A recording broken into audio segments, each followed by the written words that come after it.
वृषभान भले ही जीवित हैं, परंतु कृष्ण और गोकुल वाले बरसाने से बाहर हो जाएंगे। मेरा कार्य संपन्न हुआ, अब इस सिक्के का कोई काम नहीं।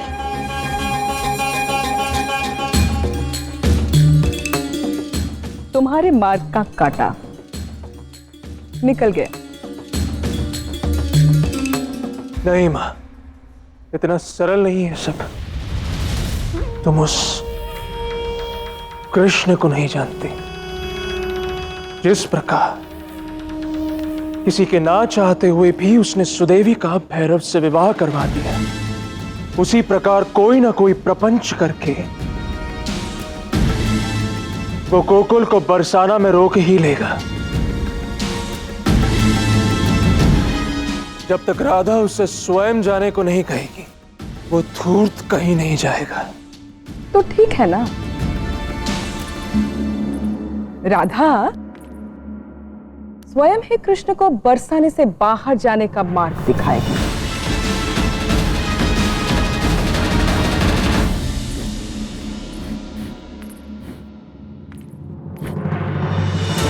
न केवल मेरे मित्र के लिए बरसाना के द्वार बंद करवा दिए कृष्ण ने, बल्कि एक अनुचित प्रथा का प्रारंभ भी कर दिया।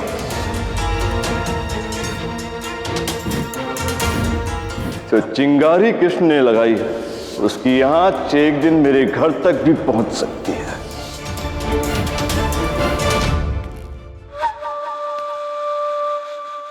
मैं जानता हूं राधा कि तुम बहुत क्रोध में हो, किंतु ये क्रोध जताने का नहीं, कुछ करके दिखाने का समय है।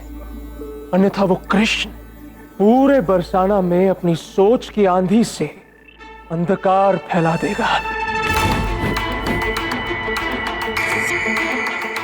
तुम जानती हो ना राधा, वो कृष्ण मायावी है। अपनी चतुराई से भरी बातों में नंद काका को उलझा लेगा और तुम्हारे बाबा को भी। फिर यहां रहकर वो अपने पाखंड से भरे प्रेम का प्रचार करेगा, समाज को भ्रष्ट करेगा।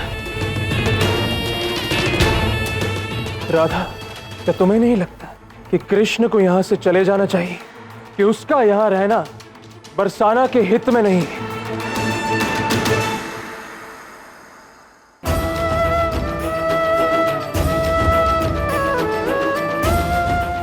देखा राधा, देखा, छेड़ दी फिर से अपनी माया की धुन।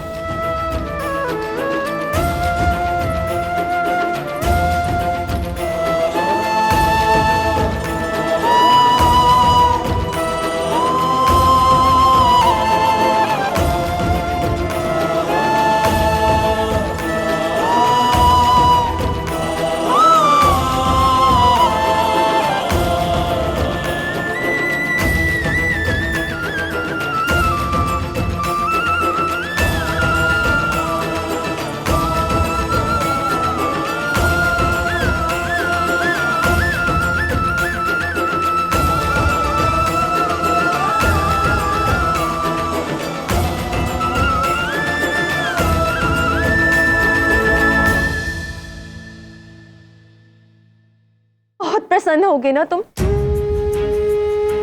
भैरव और सुदेवी का विवाह करवा दिया और मुझे भी सबके सामने हरा दिया। राधा, प्रश्न तुम्हारी चुनौती या हार जीत का था ही नहीं, प्रश्न था प्रेम का। उचित कहा, बात तो प्रेम की थी, पर क्या सुदेवी और भैरव का प्रेम ही प्रेम है?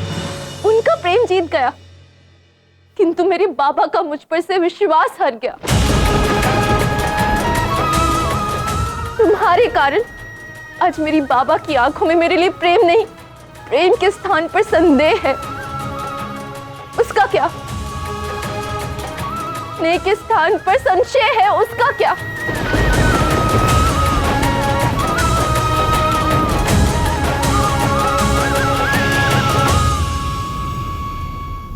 आज राधा से वचन लेकर आपने वही भूल कर दी जो सुदेवी के पिता करने जा रहे थे। आज आप पिता से आगे विधाता बन गए। अब से राधा जीवन में कोई भी निर्णय स्वयं नहीं ले पाएगी, हर पल डरेगी कि कहीं वो अपने बाबा के संदेह को सत्य में ना बदल दे। अरे राधा ने जीवन में जो कुछ भी किया, उचित अनुचित, आपने या मैंने उसे कभी नहीं परखा। किंतु आज राधा के जीवन का हर कदम उस वचन रूपी तलवार की धार पर पड़ेगा, जिससे या तो वो लड़खड़ाएगी या फिर चोट खाएगी। फिर तो इस तलवार की धार पर संसार के हर एक संतान को चलना चाहिए। संतान के लिए उचित अनुचित निश्चय करने का अधिकार माता पिता का ही होता है और होना भी चाहिए। कृष्ण की मीठी बातों को सत्य मत समझो कीर्तिदा। उसने जो कुछ भी कहा वो अनुचित और मेरी दृष्टि में हमेशा अनुचित ही रहेगा। अकारण से जन्मा प्रेम जन्म देने वाले माता पिता के प्रेम से बढ़कर नहीं हो सकता। मुझे गर्व है राधा ने बिना किसी विचार के मुझे ये वचन दिया और मेरा भय दूर किया। आज मैंने अपने बाबा को डरा हुआ पाया, केवल तुम्हारे कारण कृष्ण। सुदेवी और भैरव के आंचल में भले ही प्रसन्नता भर दी तुमने, किंतु बरसाने की हर सयानी होती बेटी के पिता के मन में यह संदेह भर दिया कि कहीं उनकी बेटी उन्हें कलंकित न कर दे। बरसाना की हर बेटी हर क्षण हर घड़ी अपने माता पिता को यही प्रमाणित करने में व्यस्त रहेगी कि उनके माता पिता के सम्मान से बढ़कर उनके लिए कुछ नहीं है। अब से ना दिखने वाली बेड़ियां होगी हमारे पांव में। बरसाने की बेटियां जो आज तक बिना किसी डर के जीवन जीती आई हैं, अब स्वयं से डरेंगी, केवल तुम्हारे कारण, केवल तुम्हारे कारण। सबकी दृष्टि हमारे पैरों पर होगी कि हम किस स्थान पर हैं, किस दिशा में जा रहे हैं। मुस्कुराने से पहले 100 बार सोचना होगा कि कहीं इस मुस्कान का अर्थ कोई प्रेम ना समझ ले।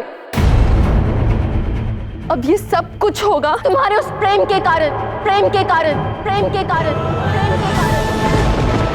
यही देता है ना प्रेम, डर, संदेह, बेड़िया, घुटन। नहीं राधा, ऐसी बात नहीं। बस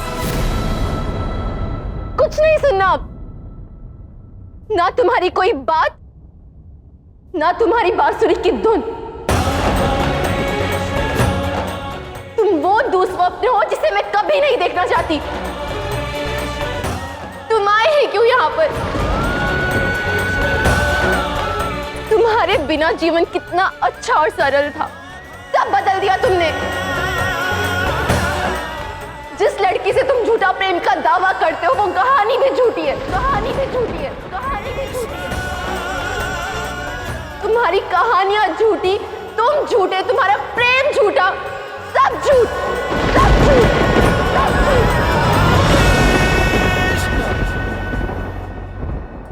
चले जाओ यहां से, अब मैं तुम्हें बरसाने में नहीं देखना चाहती। चले जाओ कृष्ण, बरसाने से दूर। चले जाओ, चले जाओ, चले जाओ।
बहुत बुरा लग रहा है। जिस राधा का प्रेम पाने के लिए तुम बरसाना आए थे, आज वही राधा तुमसे इतनी घृणा करती है कि तुम्हारा मुख तक नहीं देखना चाहती। इतनी घृणा करती है कि तुम्हें बरसाना से जाने को तक कह दिया। तुम्हारे पवित्र प्रेम को झूठा कह दिया उसने। कृष्ण, कितनी पीड़ा हो रही होगी ना तुम्हें कृष्ण। नहीं नहीं कृष्ण, बहुत बहुत बुरा हुआ। किंतु अब इस परिस्थिति में तुम्हारा मनोबल कौन बढ़ाएगा?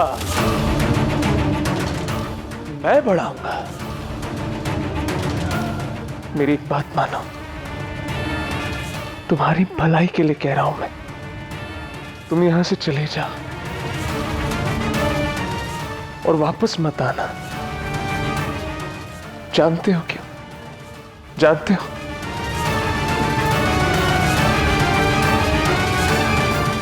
क्योंकि राधा केवल मेरी है।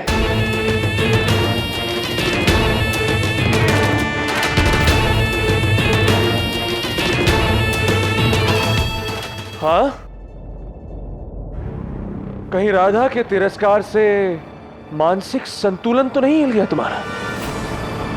रुको रुको, मैं समझाता हूं।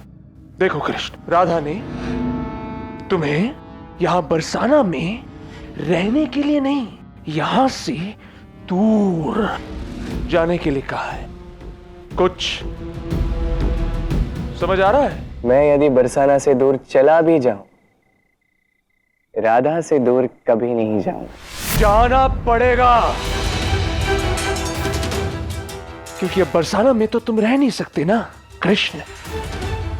क्योंकि बरसाना की एक ओर घने वृक्षों से भरा वन है और दूसरी ओर बंजर, निर्जल, सूखी, उजाड़ धरती।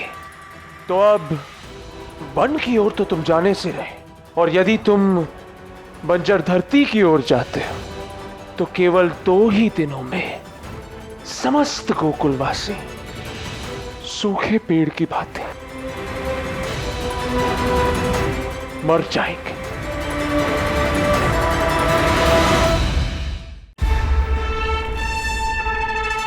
न पीने को जल होगा, न खाने को भोजन।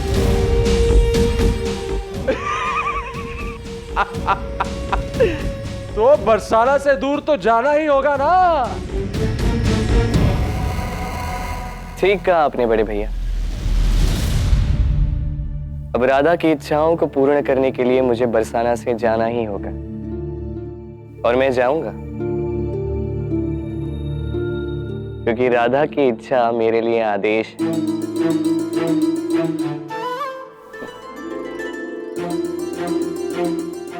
किंतु आप बड़े भैया, आपने एक भूल कर दी है।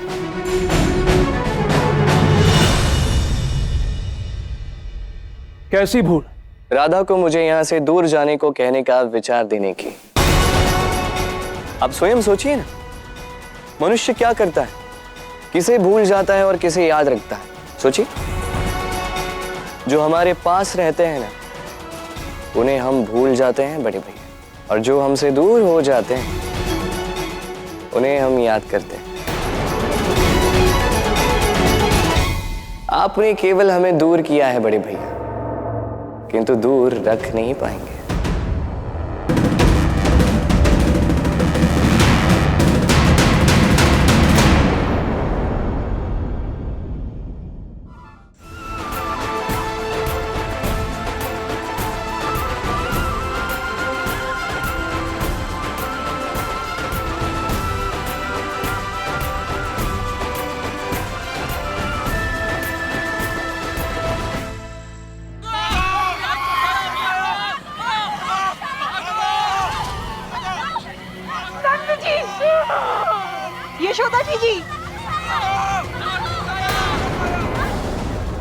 भैया रुक जाइए। यशोदा भाभी रुक जाइए। यशोदा वहीं रुक जाओ। काकी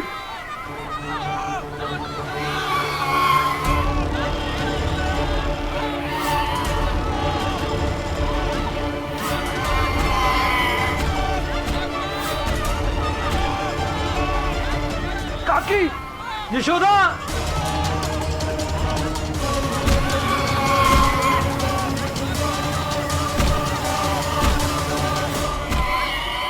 मैं यहाँ हूं बकासुर।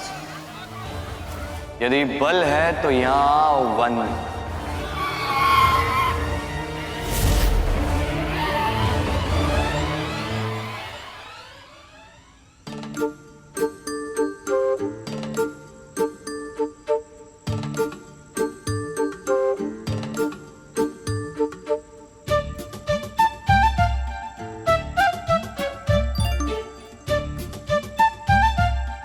क्या? अब मैंने क्या किया? ऐसे क्यों देख रही हो? देख रही हूँ कि कितने बड़े दुष्ट हो तुम। इस संकट की घड़ी में भी उपहास तुम जैसे धूर्त को ही सूझ सकता है। समय, स्थान, परिस्थिति, किसी का कोई महत्व नहीं है तुम्हारे लिए। मुझे बचाने का बहाना बनाकर यहाँ खींच लाए, मुझ पर इस वृक्ष को गिरने से बचाने का ढोंग किया। क्या सोचा राधा में तो बुद्धि है ही नहीं। कुछ समझ नहीं पाएगी कि ये वृक्ष उस दूसरे वृक्ष के सहारे खड़ा था, तुम्हारे हाथ के सहारे नहीं। बड़े वीर और बलशाली बनकर ऐसे खड़े हो गए जैसे स्वयं ने ही पूरे संसार का बोझ उठा रखा है। ये इतना अविश्वास क्यों राधा? मैंने ही तुम्हारे प्राण बचाए हैं, सत्य मानो। और ये वृक्ष, एक बार उस वृक्ष को देखो। क्यों देखूं मैं, जब मैं सत्य को साक्षात देख चुकी हूँ। और ये क्या नया प्रपंच है? यहाँ इस वन के मध्य में अचानक से किससे बात करने का अभिनय करने लगे? जब तक मेरा उद्देश्य पूर्ण न हो जाए तब तक संभालो। अब फिर से बैठो, मैं यहाँ हूँ। यदि बल है तो यहाँ वन में आओ। किसको बुला रहे हो? वो उस बगुली जैसे दिखने वाले बड़े से असुर को? हाँ? अरे कैसे ज्ञात हुआ तुम्हें? हाँ, मैं उसे ही बुला रहा था। जैसे तुम्हारे बुलाने से वो तुरंत यहाँ आ जाएगा। क्यों?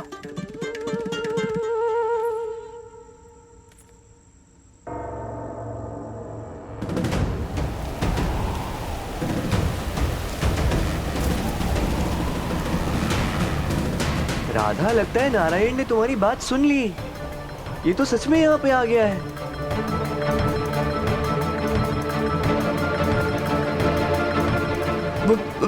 वो असुर।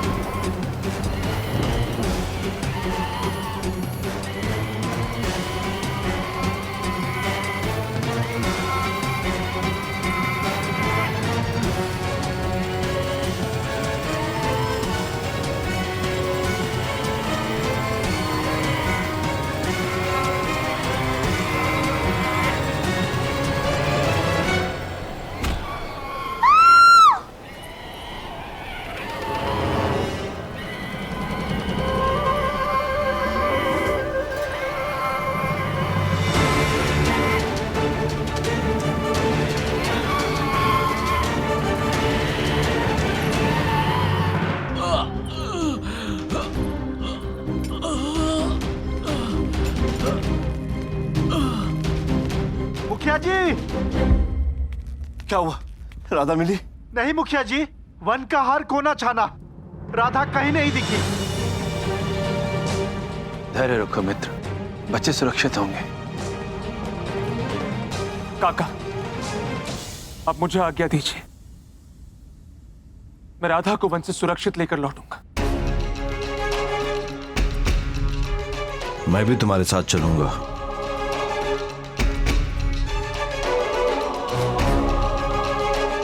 काका, क्षमा करना काका, किंतु आप मुखिया हैं इस गांव के और इस समय आपका यहां रहना अधिक आवश्यक है। देखिए, ये लोग चोटिल हैं, डरे हुए हैं और वो असुर अभी मरा नहीं है काका। यदि उसने पुनः आक्रमण कर दिया तो इस समय इन लोगों को आपकी आवश्यकता है।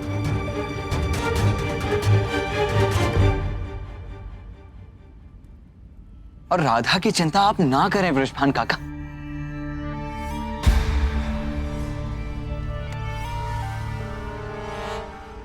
क्योंकि राधा के साथ जब तक कृष्ण है तब तक उसका कुछ भी अनिष्ट कैसे हो सकता है ना?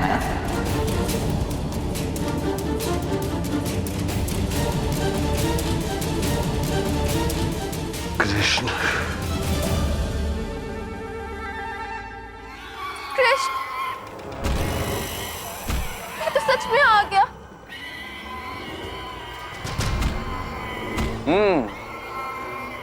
आ तो गया, किंतु मुझे मार नहीं पाएगा।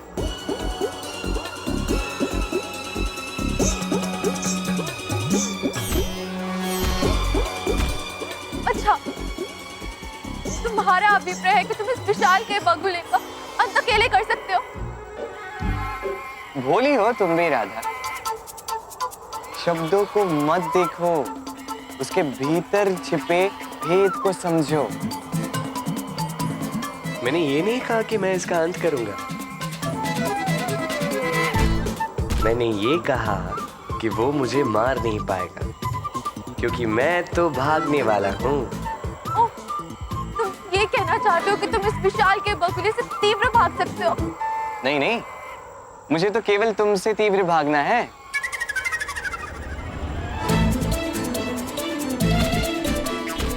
ताकि ये बगुला मेरा खेद कर सके। दुष्ट कृष्ण!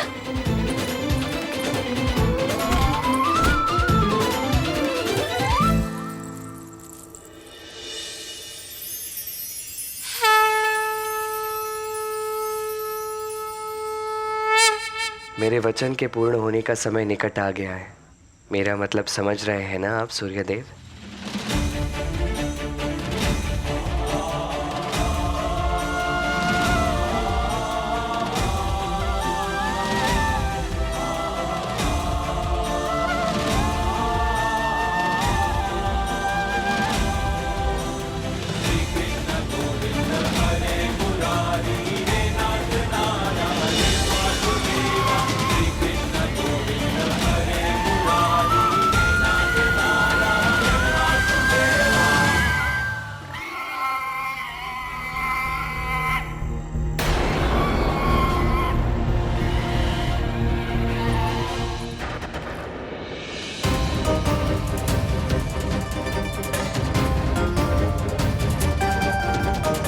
ये अचानक अंधकार कैसे छा गया है? मशालें जलाओ।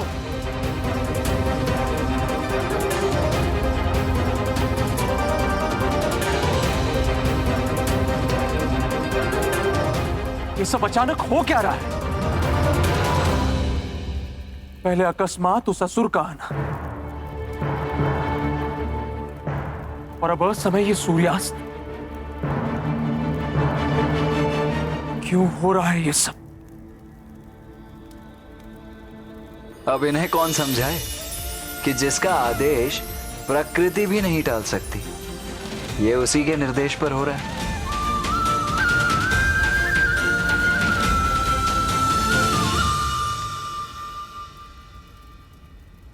क्या हुआ?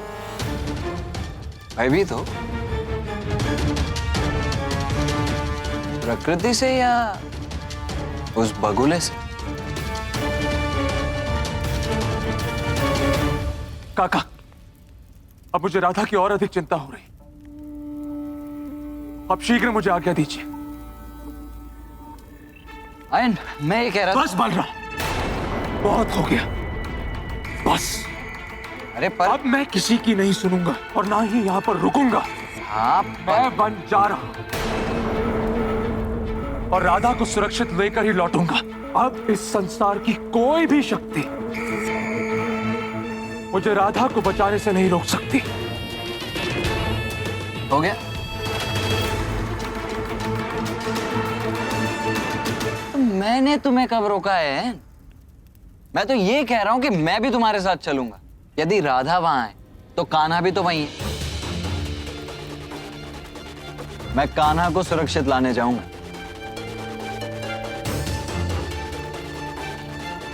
ठीक है, कुछ लोगों को साथ लेकर निकलो तुम लोग।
राधा की वचन पूर्ति का समय आ गया है ना कान्हा? हाँ दाव,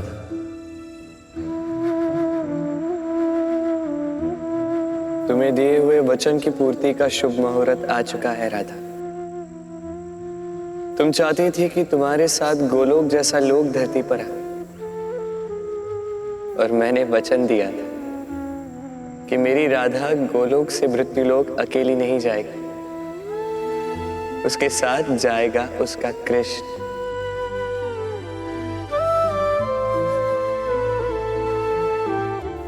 वृंद यानी तुलसी जो बहुत शुभ होती,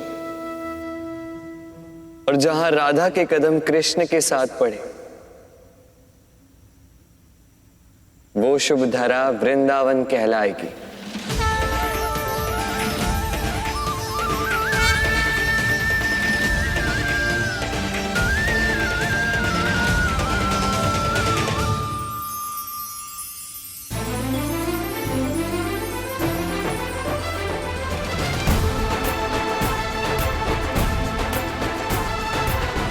वृंदावन जहां लिखी जाएगी राधा और कृष्ण की अमर प्रेम गाथा।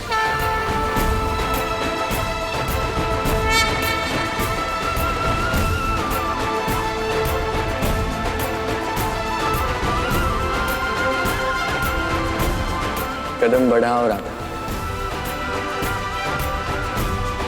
तुम्हारा वृंदावन तुम्हारे स्वागत के लिए कब से पलके सजाए बैठा। देखिए राधा कृष्ण सोमवार से शनिवार शाम 7:30 बजे स्टार भारत पर।